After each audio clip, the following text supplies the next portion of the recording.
Je vous propose dans cette vidéo de revenir sur mon analyse du cours du Bitcoin qui a atteint le niveau historique des 100 000 dollars et même au-delà.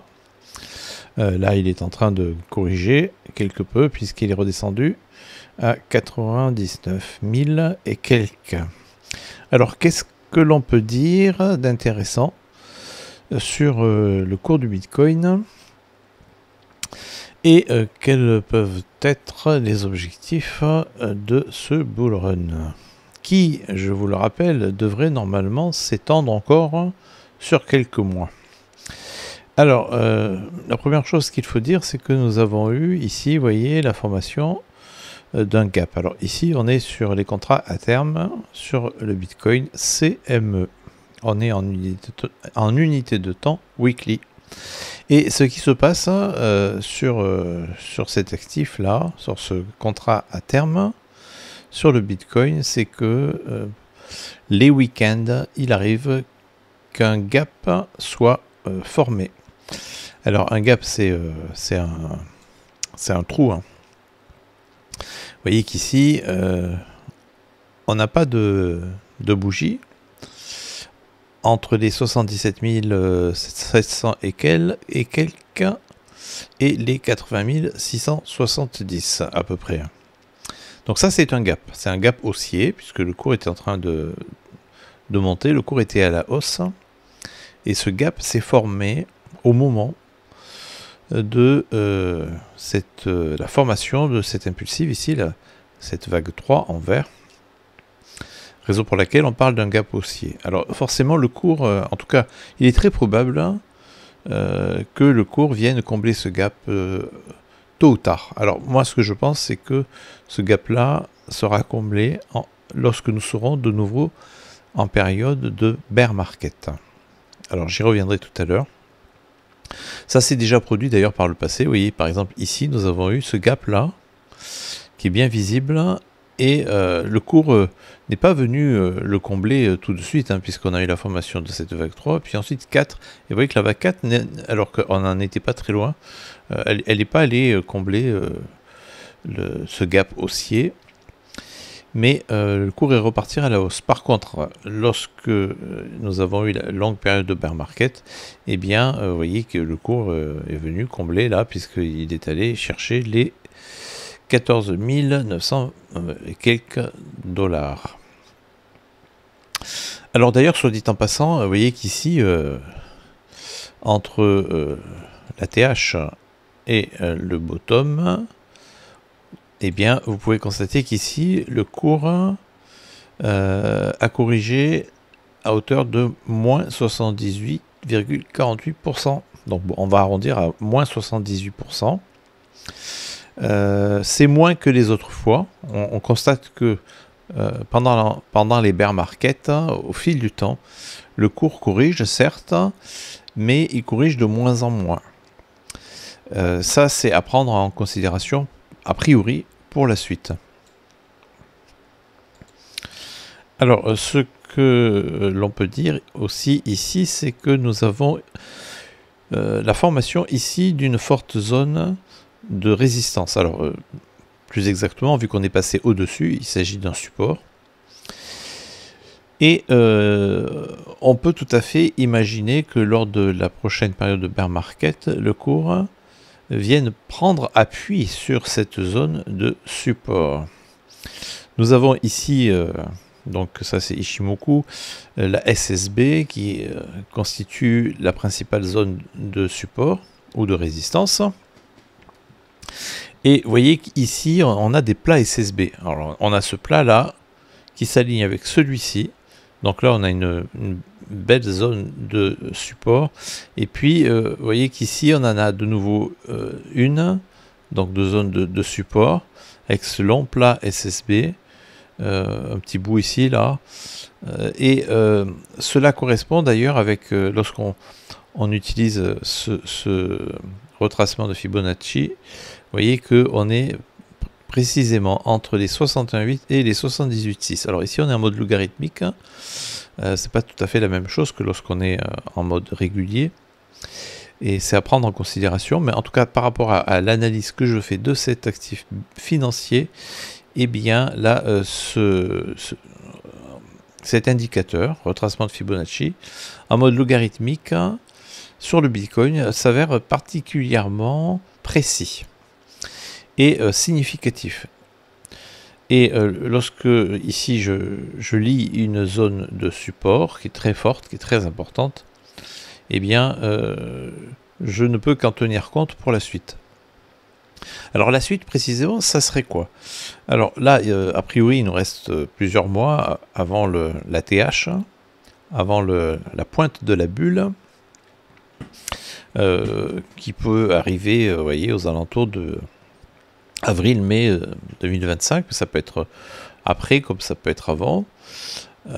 Et on a cet objectif ici, vous voyez, 168, ça correspondrait à un Bitcoin à 180 000 $. Ça, c'est un objectif. Évidemment, quand on sera vraiment dans la phase d'euphorie et dans la dernière toute pointe, la dernière pointe de la parabole ici, là, alors on pourra atteindre des objectifs plus élevés que les 180 000. On pourrait, pourquoi pas, aller chercher, vous voyez, ici, un autre objectif, les 200%, et après, il y a les 227,2 qui ferait un Bitcoin à 485 000. Alors, ça me surprendrait quand même beaucoup, mais ce n'est pas impossible que le Bitcoin, avec la formation de cette grande vague 5 ici, en bleu, aille chercher l'un de ses objectifs. On va rester raisonnable. Alors moi, personnellement, ici, j'ai fait ce décompte-là, donc la vague 5 ici en bleu, eh bien, elle doit être formée par une impulsive, vague 1, vague 2, et ici, il nous resterait à former les vagues 3, 4 et 5. Cette vague 3 pourrait aller chercher cet objectif des 423,6 avec, donc, vous voyez, ici, on serait à peu près à 120 000 $. Alors, ça peut être au-delà. 120 000, et ce que je pense, c'est qu'ici, le cours va consolider pour venir former cette sous-vague 4, sans doute en triangle. L'intérêt d'un triangle, c'est que le cours, dans ces cas-là, latéralise. En fait, il consolide plus qu'il ne corrige. Et on n'a pas ici, dans ces cas-là, une vague 4 très profonde, mais cette vague 4 peut mettre du temps à se former.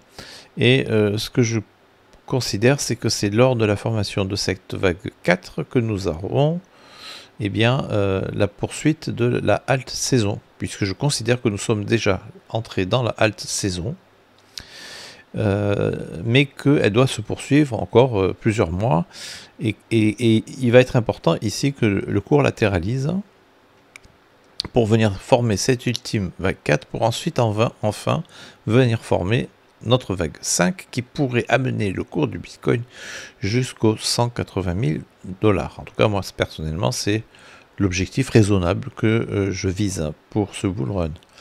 À l'issue de cette période de bull market, à ce moment-là, bien évidemment, il faudra entamer une période plus ou moins longue de bear market. Alors les bear market, en général, dure une année entière, ça peut être un peu plus, comme ça peut être un peu moins. Et par rapport au précédent bear market, vous voyez qu'ici le cours est venu corriger de moins 78 et quelques pourcents le cours du Bitcoin.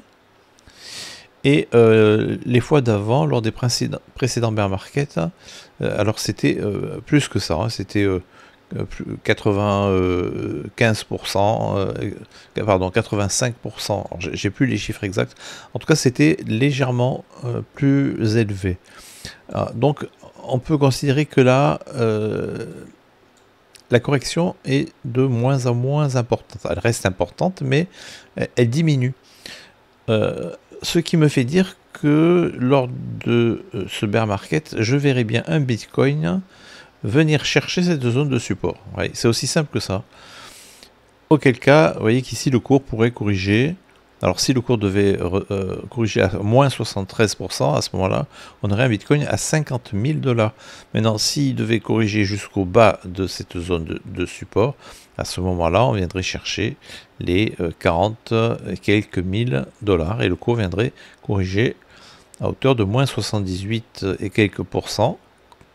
Autrement dit, nous aurions ici la même correction que lors du précédent bear market. Voilà ce que je peux dire pour le moment.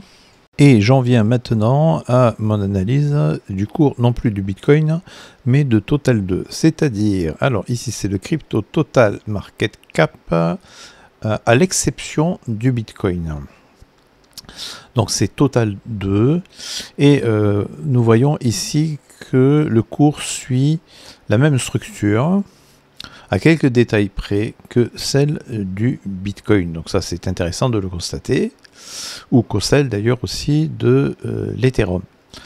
Et nous voyons qu'ici nous avons déjà formé une vague 1, puis 2, 3, 4. Une vague 4 d'ailleurs assez prononcée. Mais vous voyez que le bas de la vague 4 n'empiète pas sur le domaine du haut de la vague 1. Donc la structure d'une impulsive ici est respectée. Et là, vous voyez que nous sommes en période d'alt saison. Nous sommes dans l'alt saison et on le voit précisément puisque le cours est en train de pumper. Nous sommes dans une dynamique ici haussière avec la formation de cette sous-vague 3. Donc ici en vert. Cette impulsive, donc 1, 2, 3, 4, 5, qui doit venir former la vague 5 ici en bleu. 1, 2, 3, 4, 5 qui doit venir former la formation, la création de cette grande vague 5 ici avec l'objectif, vous voyez ici on peut aller chercher les 4 T entre les 2,5 et quelques 2,45 et 4, ça peut être un peu plus. L'avenir nous le dira. En tout cas, ça reste un objectif qui est raisonnable. Et nous pouvons aussi envisager la formation ici d'une vague 4, donc d'une phase de réaccumulation ou de consolidation avant la formation de cette ultime vague 5 qui, elle, devrait être vraiment parabolique. Et cela devrait nous amener, alors pareil, hein, comme pour le cours du Bitcoin, dans la période de avril, mai, juin, juillet 2025,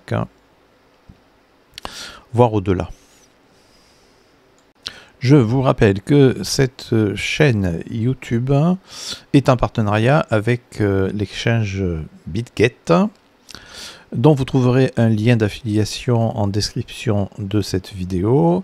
Cet exchange est classé numéro 6 actuellement sur CoinMarketCap parmi le top cryptocurrency spot exchange. Donc vous voyez numéro 6 ici. Et pour ce qui est des dérivatives, elle est classée en numéro 4. Donc vous voyez qu'elle est dans le top 10 et même ici le top 4. On ne le dira jamais assez, mais il vaut mieux ne pas mettre toutes ses billes ou tous ses œufs dans le même panier, et il peut être tout à fait opportun d'utiliser plusieurs exchanges. C'est ce que je fais pour ma part avec Binance, bien évidemment, Coinbase et BitGet. Alors je vous invite aussi à nous rejoindre sur le Discord de la chaîne où, moyennant un don, vous aurez accès à l'intégralité des salons de la chaîne avec l'analyse technique et fondamentale d'une centaine de crypto-monnaies classées par capitalisation. Vous voyez que vous avez les large caps, mid caps, low caps et puis même les very low caps et les nano caps. Enfin, vous pouvez nous rejoindre sur le compte Twitter de la chaîne qui compte actuellement, vous voyez, 1700 abonnés et avec ici des mises à jour régulières sur notamment l'analyse technique du Bitcoin mais aussi d'un certain nombre d'altcoins, et c'est tout à fait complémentaire avec le Discord et la chaîne YouTube. Sur ce, je vous dis à très bientôt.